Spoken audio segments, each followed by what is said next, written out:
नमस्कार, मैं रजत मिश्रा आज की कक्षा में आप सभी का स्वागत करती हूँ। हम पढ़ रहे थे पद परिचय और उसके अंतर्गत आज हम देखेंगे कि क्रिया शब्दों और अव्यय शब्दों का पद परिचय हम कैसे करें। आइए देखते हैं। हमारे पास वाक्य हैं, मीरा वहाँ 5वीं कक्षा में पढ़ती थी। दूसरा वाक्य है, हम अपने देश पर मर मिटेंगे। और तीसरा वाक्य है, जल्दी चलो गाड़ी जाने ही वाली है। अब इसमें ये क्रिया शब्द है और ये रेखांकित है, इसका हमको पद परिचय लिखना है। अब पढ़ती थी में सबसे पहले क्या है, अकर्मक क्रिया है।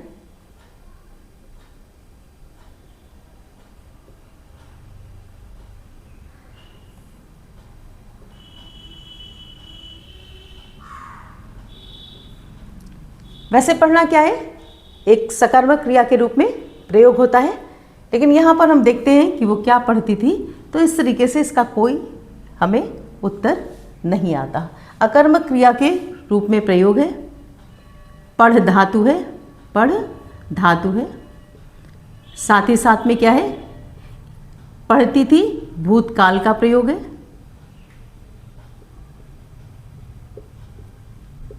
पढ़ती थी एक वचन। बार बार हम इसको ध्यान में रख के ही पद परिचय करेंगे। पढ़ती थी स्त्रीलिंग,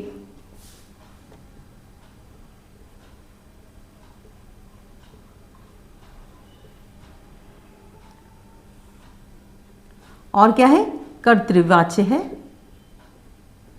क्योंकि पढ़ती क्रिया का मीरा क्या है, उसकी कर्ता है।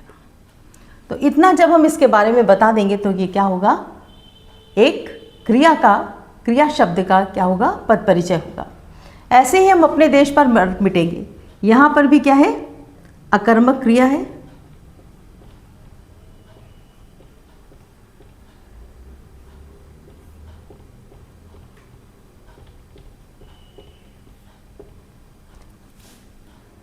भविष्यकाल का प्रयोग है, मर मिटेंगे। भविष्यकाल की बात हो रही,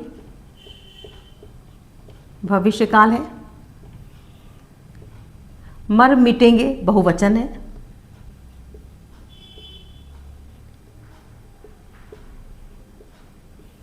बहुवचन के साथ साथ क्या है, पुल्लिंग का प्रयोग है।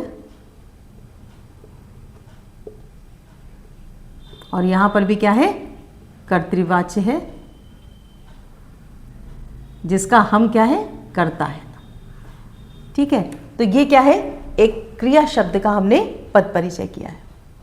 ये क्या है, एक क्रिया विशेषण शब्द है। क्रिया विशेषण शब्द का भी हम पद परिचय देख लें कि हमें क्या लिखना होता है। सबसे पहले तो पहचानना होता है कि ये संज्ञा, सर्वनाम, विशेषण, क्रिया और क्रिया विशेषण में है क्या। पहला शब्द तो हमें वही लिखना होता है। तो ये जल्दी क्या है, अव्यय है। अव्यय के बाद ये क्रिया विशेषण अव्यय है, यानी क्रिया की किसी ना किसी रूप में जो विशेषता बताते हैं, चाहे उसका समय बताएं, चाहे उसकी रीति बताएं, चाहे उसकी मात्रा बताएं, तो क्रिया विशेषण है। और क्रिया विशेषण के साथ साथ क्या है, जल्दी चलो समय को बता रहा है, यानी कालवाचक है। वरना गाड़ी जाने ही वाली है, समय की तरफ इंगित कर रहा है, तो कैसा है, कालवाचक है। और चलो क्रिया का क्या है, अव्यय है या क्रिया विशेषण है। इतना हमको अव्यय में भी लिखना होता है। तो जब हम क्रिया बताते हैं तो उसमें कौन सी क्रिया है, कौन सा काल है, वचन क्या है, स्त्रीलिंग क्या है और वाच्य क्या है, ये हमको बताना पड़ता है। दोनों क्रियाओं में हमने ऐसा ही किया। अव्यय शब्द जहाँ पर होता है वहाँ पर हमें पहले पहचानना होता है कि वो अव्यय है।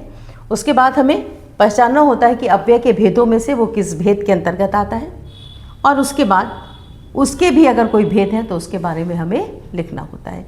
तो इस तरीके से हम क्रिया विशेषण शब्दों का भी क्या करते हैं, पद परिचय करते हैं।